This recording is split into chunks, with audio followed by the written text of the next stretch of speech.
On today's show, the Eastern Conference whip around week continues. Wes Goldberg stops by. We talk about the summer the Miami Heat have had. Are they finally past the Jimmy Butler saga that consumed all of last season? Are they going to be better than a team that loses by 1 billion points over the course of a series against the Cavs? I don't know. We dive into all of that.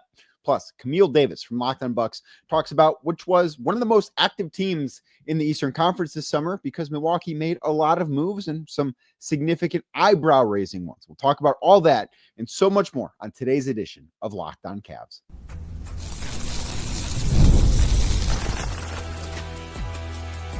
You are Locked On Cavs, your daily Cleveland Cavaliers podcast. Part of the Locked On Podcast Network, your team every day. What's up, everybody? My name is Danny Cunningham, and you might know me from my time covering the Cleveland Cavaliers, places like my Substack, The Inside Shot, Cleveland Magazine, 92.3 The Fan, and a number of other stops along the way. And I just want to say thank you to you for making Locked On Cavs your first listen today and every day. You can find the show anywhere you get your podcasts, Apple, Spotify, or anywhere else. Make sure to drop us a 5-star rating, leave us a nice review, and of course, be a friend. Tell a friend about Locked On Cavs. Make sure you're subscribed. Make sure a friend is subscribed as well. And if you're watching the show on YouTube as we get started, do us a favor. Hit that thumbs up button for us. Click subscribe. Hit that notification bell so you don't miss the latest Locked On Cavs content. A proud part of the Locked On Podcast Network, your team every day. And today's episode is brought to you by Gametime. Download the Gametime app, create an account, use code LOCKEDONNBA for $20 off your first purchase. Again, that's code LOCKEDONNBA for $20 off your first purchase. The whip around continues as Camille Davis stops by. We talk a lot about what's going on with the Milwaukee Bucks. Giannis did not ask out this summer, at least as of right now. Still a member of the Milwaukee Bucks. Of course, they waive and stretch Damian Lillard. Then they sign Miles Turner into cap space. A very, very interesting summer for a team that I think is firmly in the middle of the pack in the Eastern Conference, despite having the guy who is, by all accounts, the best player in the conference in Giannis Antetokounmpo. And then we're going to catch up with Wes Goldberg because the Miami Heat, I do think, really were weighed down by the Jimmy Butler saga last year. I actually think Miami is a team that right now is a little undervalued. I think they're a little bit better than what their win total is at FanDuel. So we will talk about that, what to expect from Miami this year, and just how far away are the Heat from being contenders once again. So without anything else from me, here's my conversation first with Camille Davis. And joining me now, Camille Davis, who does a great job covering the Milwaukee Bucks for us over at, you guessed it, Locked On Bucks. And it's been, I think, a very interesting summer in Milwaukee, Camille, because there have been no shortage of rumors as far as Giannis Antetokounmpo and whether or not he's going to stay, whether or not he's going to go. Of course, he still is a member of the Milwaukee Bucks, despite all that speculation. And Milwaukee made one of the most interesting moves, or I guess combination of moves this summer, waiving and stretching Damian Lillard and then signing Miles Turner into cap space, which absolutely nobody saw coming. So I say all that to say this: what's going on with the Milwaukee Bucks this summer? That summary summed it up pretty well right there. I think to quickly say it before going in depth of it, it's the first step in a new direction with Giannis. We are so used to how these teams are constructed with Giannis, and we're so used to him having that main co-star for years, even before the Dame trade. You know, you had Chris Middleton, who was a steady number 2. Now, there were arguments of should it be a 2 or a 3? You get Drew Holiday, and then you can argue 2A, 2B, whatever it is in that situation. You still have Chris. You go and get Dame. That doesn't work out. And now you're in a situation for the Bucks where there's no true co-star where you can look at one player and say, that's the other guy. And now it's a collection of guys with the Bucks moving into really embracing that point Giannis that we saw at flashes throughout last season when Dame was out with the blood clots, and as well as when Jason Kidd was coach and put that ball in the Giannis's hands. And now Doc and the Bucks are going forward next season with that being the game plan of, hey, Giannis, you are running the offense. So while some of the names that are back are familiar to who we saw last year, the role in which they play this upcoming year, I think, is going to be pretty different. So you mentioned point Giannis, and that's where I want to go with this next, because I do think that's a fascinating way for this team to look. Obviously, they did that, as you mentioned, when Jason Kidd was coach back in like 2017, 2018, before he was fired. Obviously, with Dame missing time because of the blood clot last year, it was done out of necessity. But what are both the good and the bad things that you think are part of the point Giannis experience with the Bucks? I think a great thing with it is that one, he's happy playing that way. And you mentioned when we opened just all of the talk around Will Giannis being Milwaukee.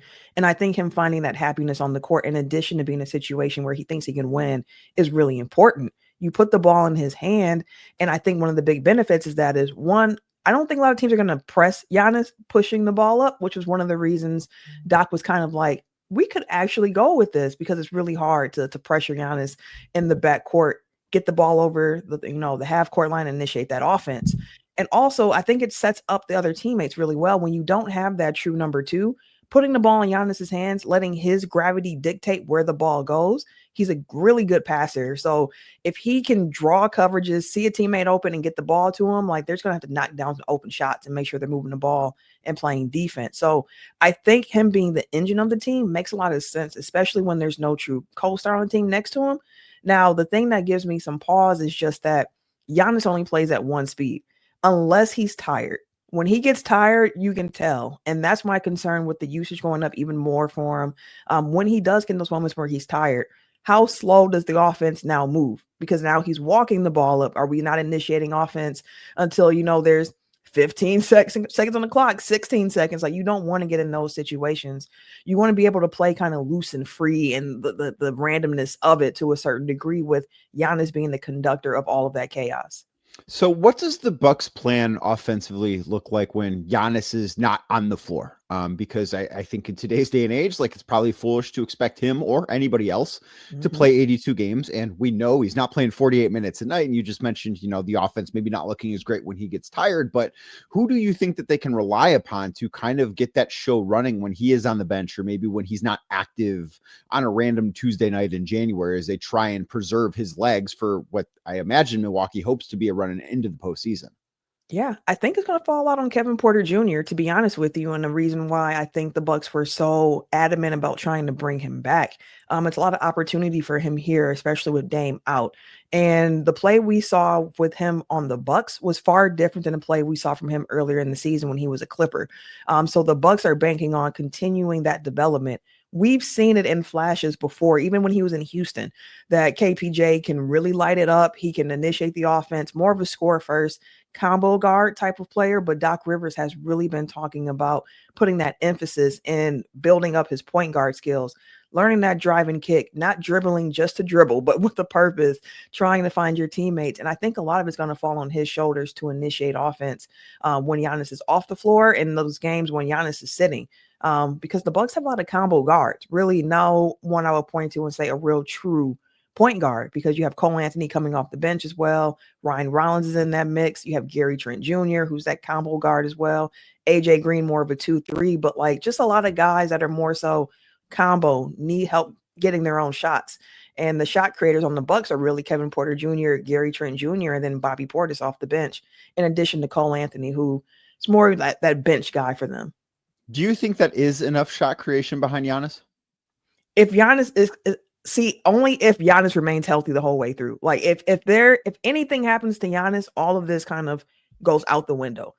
In those games when he does sit, or if injury happens, knock on wood that they don't, and nothing major happens to him, but you're going to have a hodgepodge of guys really trying to figure it out. And I think in those games, what you'll see is just a higher volume of threes going up. And then the defense has to ratchet up a notch for this Bucks team to take a step. And honestly, that's the side of the ball for the Bucks, where I think if they are going to be a team that has home court come playoff time, top 4 in the East, the defense is going to have to at the very least be top 10. If they want to really be something, it has to be a top 5 defense, I think. I think that's a fair way to look at things, especially when a little bit of scoring pop leaves in Damian Lillard. And I do want to kind of transition to that, because I think it's fair to say that was the most shocking move in the NBA this summer. Like, Kevin Durant got traded, but everybody expected Kevin Durant to get traded. I don't think anyone's bingo card had Damian Lillard is going to get waived and stretched, despite the fact that he did tear his Achilles in the postseason and obviously would not have been available to play in all likelihood for the entirety of this upcoming season. But I want to go back to that day in July. What went through your mind the moment you got the update that, they're cutting Dame? What? That was the initial. I said what so many times in like a 5-minute. I remember I watched the show that you and Justin Garcia, your co-host on Locked On Bucks. I watched the show you guys did that day, and it's just like, because I was in disbelief. I cannot imagine that they feel any differently. This just has to be stunning. It was, because you see the Miles Turner news come first, and it was like well, how did they do this? Is a sign and trade that this happened, this and this and this, and like 2 minutes later, you see Damian Lillard waved and stretch, and it was like, what? And then it's like doing the math of like, okay, how much dead cap is about to be on the books for how long now? So you got 22.5 million on the books for the next 5 years, and it's like it was just so many emotions. Like I felt bad for Dame initially too, of just like, man, when you get waived and stretched at this point in your career, especially with an Achilles injury, that can be tough. Sad about how it just didn't work out in Milwaukee. Like the first year, the adjustment, this year, it just injuries along the way for both of them. It felt disappointing. Like there was a lot of meat left on the bone for that duo, but also like it just didn't work. And the Bucks said, we don't have much more time to dabble to see if this works. So they had to do something. And the further we get away from the Dame wave and stretch, and then also him going back to Portland, which feels like poetic in itself, it feels like the Bucks made the right move that they had to make at this time, understanding the window with Giannis, understanding the East and the landscape of the conference this year, where it feels really, really open. So why not do something where we might catch lightning in a bottle and be able to strike? So how do you think the fit between Giannis and Miles Turner will be on the floor when we get to that point and the season gets here in like 8 weeks? It's crazy to think that it's only like 2 months away I know. from the season starting. I can't wait. But I mean, 2 months from today, depending on when this comes out, there will be regular season basketball games. Like, that's crazy. Yeah. Because I know it will be. I can't wait. Miles Turner, great fit. A great fit. And I know some people were thinking like it might be a little too much money for Miles Turner, but there's a specific type of big that works next to Giannis, and Brook Lopez was that blueprint of what it looks like. Giannis himself has admitted does not like playing the 5 for long stretches. It's not what he enjoys to do. You put Miles Turner next to him, a guy who can stretch the floor, similar to Brook Lopez. It's like he gives you most of the things that Brook Lopez gave you, by being 7 years younger. On top of that, a bit more agile on the perimeter if he gets drawn out there. Still not somebody you want to like throw out on the perimeter, like go switch everything, Miles, and go crazy. Like you still got to protect him a little bit, but he's much more agile than Brook Lopez. He's a better mid-range shooter than Brook Lopez is at this point as well. But the one area for Miles Turner where I have concern, if you want to call it concern or just keeping my eye on it through the season, 2 things in particular. One, Brook Lopez was an Iron Man. Outside of the year after they won the championship where he had the back surgery and he missed most of the season, you can count on Brook Lopez for 80 games a year, and he's going to play them like very consistent. And 2, the rebounding, which I know people look at Brook Lopez's raw rebounding numbers, and it's always like, this dude is trash. He's 7 feet tall and he gets like 4 rebounds a game. What are we doing? But the team always rebounded better when he was on the floor because he boxed out, let his teammates grab those boards and go from there. So for Miles Turner, just the rebounds and then just how much he plays this season as well, I think is a big one. But on court fit next to Giannis, they're about the same age. He spaces the floor. He plays defense. It's what you want. More of the whip around straight ahead. But first, today's episode brought to you by Gametime. You ever decided at the last minute that maybe you want to go catch a ball game? Maybe you want to go down to the ballpark. You want to go check out that sporting event that's in town? Well, you can do it with Gametime because they make getting tickets fast, easy, and affordable. The 3 important things. Maybe right now is game day and you want to be in the stands. You want to be there in person. You want to check out all the action. That's where Gametime comes in because it is the easiest way to grab last minute tickets without all the stress that typically comes along with the ticket buying experience. With the money you save on tickets too, you can splurge on food, drinks, merch, or even invite a bigger group to come with you to the game. Gametime makes it all possible. They make buying tickets fast and simple. Prices on the app actually drop the closer you get to first pitch or at the start of whatever event, concert, comedy show that you're going to be at. They've always got incredible last minute deals, clear seat views, and a lowest price guarantee that takes the worry out of buying. My wife and I are going to go to a concert in Cleveland in October, just before the Cavs season starts. Have we bought tickets yet? No, we've not bought tickets yet. What we're going to do is we are going to buy tickets on Gametime right before the event. We're going to be in the building for the concert we want to be at, and we're going to do it with Gametime. That sounds like something you want to do. What you need to do is you need to start taking the guesswork out of buying tickets with Gametime. Download the Gametime app, create an account, and then use code LOCKEDONNBA for $20 off your first purchase. Terms do apply. Again, create an account, redeem code LOCKEDONNBA. That is spelled LOCKEDON NBA for $20 off. Download the Gametime app today. Last minute tickets, lowest price guaranteed. As you look at this team and as the season grows closer, one of the questions I've been asking everybody that has come on, basically, what is the ceiling? What is the floor? Kind of depending on where the team is. And I think that the Bucks are a pretty volatile group. Like, yes, I could see them having some success. I could also see this going really, really poorly. How do you view those things? Like, what do you think the ceiling for the 2025-2026 Milwaukee Bucks is?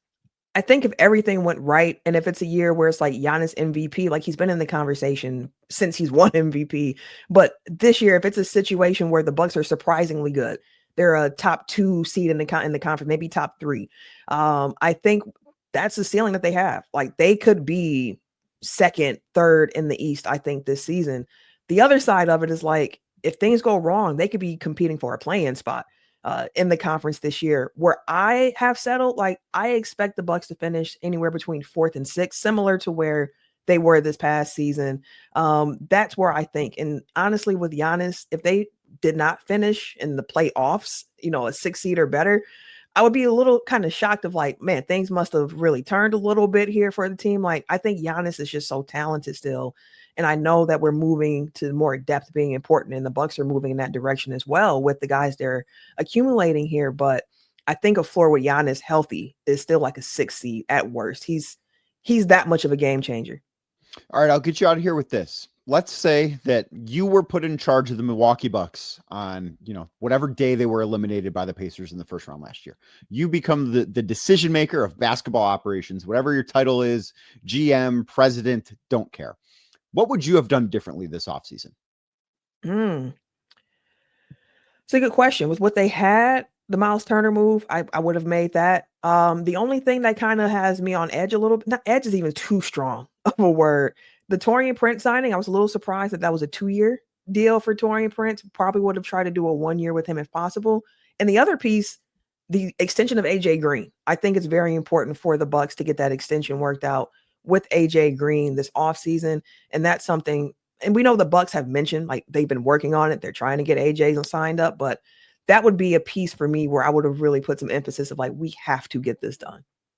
Well, we'll see if anything does get done, because, hey, extensions can still be done. Of course, the Milwaukee Bucks are certainly a team that is going to continue to be in the news, because we are going to, until the season begins here. Well, Giannis hasn't asked out yet, even though he probably is not going to ask out anyway, so we don't have to waste our time. But Camille, thank you so much for doing this. If you want to learn more about the Milwaukee Bucks, Locked On Bucks with Camille and Justin Garcia, the #1 place to go. Thanks so much for doing this, Camille. No problem.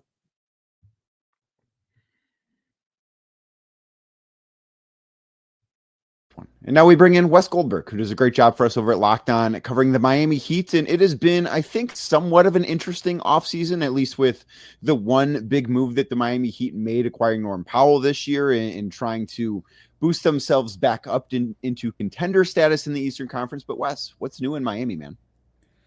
That's really it, right? It is the post-Jimmy Butler era officially beginning here in Miami. That's what this team is focused on. They're just trying to basically move past all of the trauma, all of the drama, everything that the Jimmy Butler lost season was, right? And I think they tried to move past it to a certain degree after they obviously traded him in February. Somehow they made the playoffs. They lost to your Cleveland Cavaliers pretty convincingly. And now it's time to touch grass over the summer, try to kind of re-engage with Heat culture, if something like that is possible right now, and try to figure out what this next era of Miami Heat basketball looks like. Fortunately for them, Bam still around, Tyler Hero still around. They add Norm Powell, which was a nice little addition for them to make over the offseason. So I think people are anticipating a bit of a bounce back. So how much, and you brought up the Jimmy Butler stuff, and I do think that when you have a saga like that throughout a regular season, the way that it just, even once Jimmy was gone, like it's, I feel like it hung over that locker room and that organization for a long time afterwards. And that's a hard thing to get past when you go through it during a season.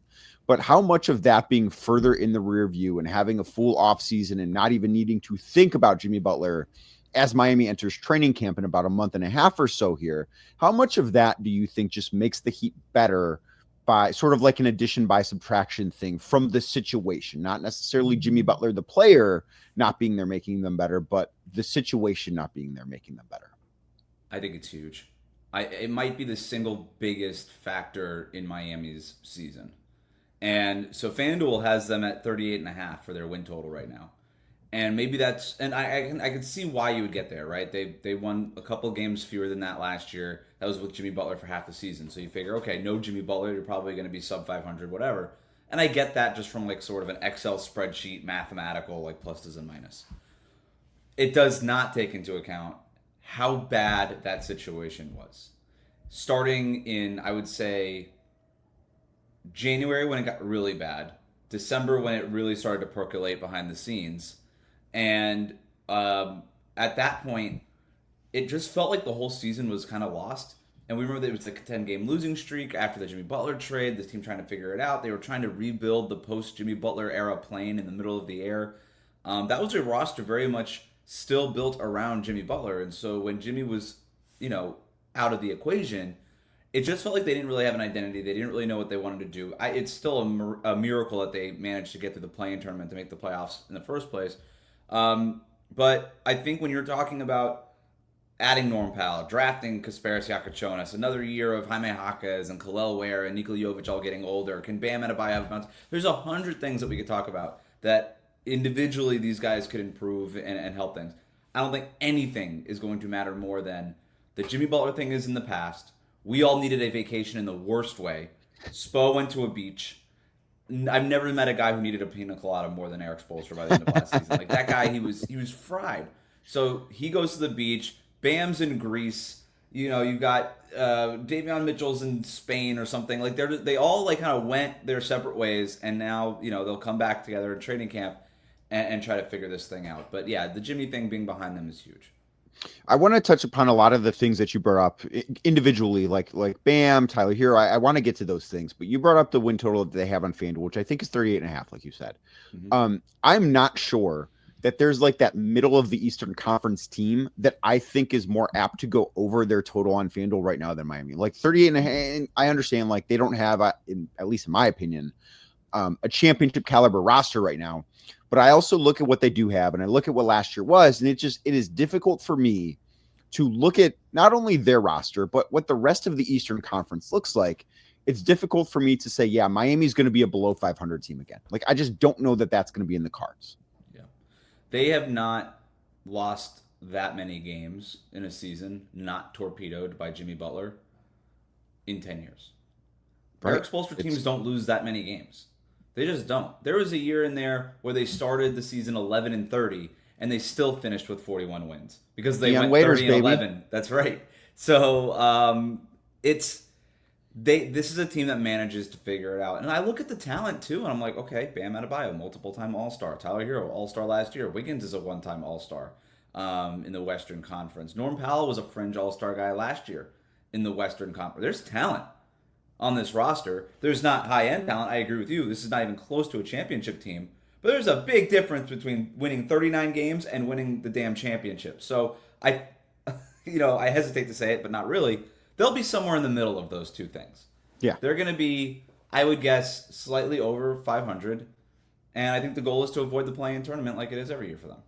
And I think that is a very real possibility if you go up and down the Eastern Conference, which these shows that I'm doing right now are trying to, that is the goal. But I don't look at a lot of, I look at a lot of teams that are talked about as play-in potential teams. I'm just like, I think Miami is better than them.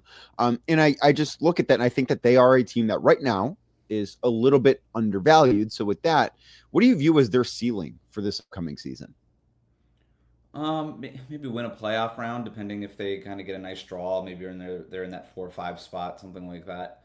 maybe something like 45, 46, 47 wins for the season. I think that's probably where the ceiling is, which again is probably a lot higher than most people would peg it at. But to me, it comes down to Bam having a bounce back year. Tyler Hero continuing to kind of make this progression that he's made, just steady improvement year over year. And Norm Powell, while he's probably not going to repeat his career best season that he had last year, getting something close to that would be huge. But then Andrew Wiggins also getting comfortable. That to me, if that starting five can kind of gel and come together, and then they can get a couple of nice pops from the bench, whether it's from Jaime Jaquez Jr., Nikola Jovic, whoever it is, some of these young guys just start to make those steps forward. Yeah, then I think 45, 46, 47 wins right in that realm is totally possible. So you brought up Bam, and I think that it's fair to say he underperformed last season by what is expected of Bam Adebayo. But what do you think that he needs to? What does this season need to look like for him in order for it to be considered a success and kind of get back to that all-star caliber guy that he has been for several years? Needs to look like the second half of last season. He was fine in the second half of last season. He was right back to the Bam that we all sort of expected him. So, no, Jimmy Butler kind of goes nuclear in his press conference after the game, January 1st. First day of January, first day of the year. He's just like, yep, I don't think I can find happiness on the basketball court in Miami anymore, blah, blah, blah, blah, blah. His joy. Okay. He needed to get his joy back. Needed to find his joy. So, but in the middle of January, Eric Spoelstra made a much more quiet decision to start Khalil Ware and move Bam to the power forward spot. And basically after that decision, Bam was playing at an all-star level for the rest of the year. He was shooting 50+% from the floor again, which for the year he shot a career low last season, like 47, 48% or something like that overall. So his shooting percentages were back. The three-point rate went just jumped. Like he was averaging more than 3-point attempts per game, making like 40%, 42% of those threes, which I don't know if that's going to be the norm going forward, but that's a huge jump from a guy who used to never shoot threes. So you add that, just the fact that Bam wasn't having to go and shoot over 7-footers every single night and was able to use his size and his athleticism to his advantage going up against opposing power forwards every night, that had a huge sort of ripple effect on him and the rest of the team and all that stuff. So I am a lot less concerned about Bam than I think most people are because, again, we saw it. And if Eric Spoelstra is going to go into the year, and we're assuming this is going to be the case with Khalil Ware still at the starting five, and Bam just being a power forward now, I think you're going to see it look a lot like it did towards the second half of last season, which at that point, the narrative around Miami was everything was Jimmy Butler based. It was really hard to get past that storyline from a national perspective. Unless you were watching them every single day, you weren't really noticing what was going on there. And by then, Bam had already not made the All-Star team. The word was sort of out that it was a disappointing year for him, but the bounce back had already happened. It has already happened. It happened in the second half of last season. So as long as that carries forward, and I have no reason to think it wouldn't, he'll be fine. Once that word gets out, and I do think when you are a multi-time all-star and then you miss the all-star team, that year, no matter what happens, unless like you go out and win a championship, that year is going to be looked at, unless of course there's also an injury involved, that year is always going to be looked at as a disappointment. I do think Bam is a little bit of a victim of that. And I'm glad you brought up Khalil Ware too, because I do think that he's somebody that has a bright future in Miami. He played Summer League this year as a second-year player, which is a staple of the Miami Heat. Most guys there do play 2 years of Summer League. I know that Eric Spoelstra had some comments about him when you and I were both in Vegas earlier this summer. Just where does Miami view Khalil Ware's game right now? He still has the inside track at a starting position. I think they're really, really high on Khalil Ware. And it's why Eric Spoelstra was so hard on Khalil after two listless performances in Vegas. Like the effort wasn't there. I don't know if Khalil Ware thought he was too good for it or didn't care. Like he was like, look, I was just playing in playoff games. Now I'm playing against like guys who are probably not even going to make the league in Las Vegas. Like, what am I doing here? Maybe that was part of it. I have no idea. He wouldn't say. But the effort wasn't there. It wasn't where it needed to be for those first two games. But then what was really reassuring and encouraging is that after Eric Spoelstra called him out in the media, what did Khalil Ware do? He dominated. He was the best player on the court in 2 straight Summer League games, 42 combined points and 20-something rebounds combined over these next 2 Summer League games and a bunch of blocks. That's what they wanted to see from Khalil from the very beginning. He didn't give it to him, and had he done that, I think he would have been like a lock for a starting job. I still think there's competition there. They want to see him continue to put his foot on the gas and not let up, whether it's G League, training camp, Vegas, Summer League, whatever it is. He needs to approach every single day like it's a playoff game, like his job is on the line. And so I think it's got to be really encouraging how he responded to Eric Spoelstra, because he could have gone the other way, right? He could have thrown a fit and just gone the other way and just went within himself. And instead, he did exactly what the coaching staff wanted. And you know what? I know that there was issues about his motor and stuff like that in college, and that was a big question mark. I continue to hear only great things about his work ethic in Miami. Yes, there's blips like there were in the beginning of Vegas, but the way he responds to those things, I think is just, again, I keep using the word, but very encouraging for the coaching staff, and it's why it's why they are so high on him. And he's the perfect guy to play next to Bam. He's 7'1", probably. He's listed at 7 foot. I think he's taller. He's tall, yeah. Yeah, I think, he's just like, he's a 7 foot fly swatter who can shoot threes. It's sort of exactly what you would want next to Bam. The rebounding needs to be there. The effort on the things that aren't as sexy, like rebounding, boxing out, rim protection that doesn't result in blocks. Like, that stuff has to come, but that's sort of part and parcel for most rookie centers. Right. I totally agree with all that. And then the last thing I want to get you out here with, is there anything Miami didn't do this summer that you do think that they should have done or made a greater effort to do? Well, a Heat fan will say trade Terry Rozier. But the Heat aren't I think they're exploring the Rozier market. I know they're exploring the Rozier market. They're not motivated. Like, they're not super motivated to.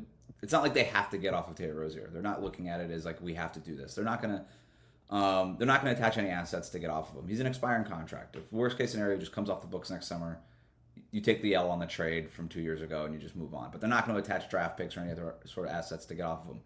To answer your question, though, what they do need to do is get under the tax, and they're slightly less than $2 million over it, so it's not impossible. They got to figure out a way to do it. As you know, they don't have to do that now. They don't have to do it before the start of the regular season. They just got to get under there before the end of the regular season. But that would be one. It's just, you'd rather have that business done, that box checked before the beginning of the regular season, so you could just focus on other things. So we'll see. That's something that could still happen potentially here. We'll see what happens. But that would be the only thing. Wes Goldberg does a great job for us over at Locked On Heat, covers the Miami Heat, in my opinion, better than anybody else. Make sure you go check out his podcast if you want to learn more about Bam, Khalil Ware, Terry Rozier, even Tyler Hero, who we really didn't talk about today. Wes, thanks so much for doing this, man. Yeah, of course.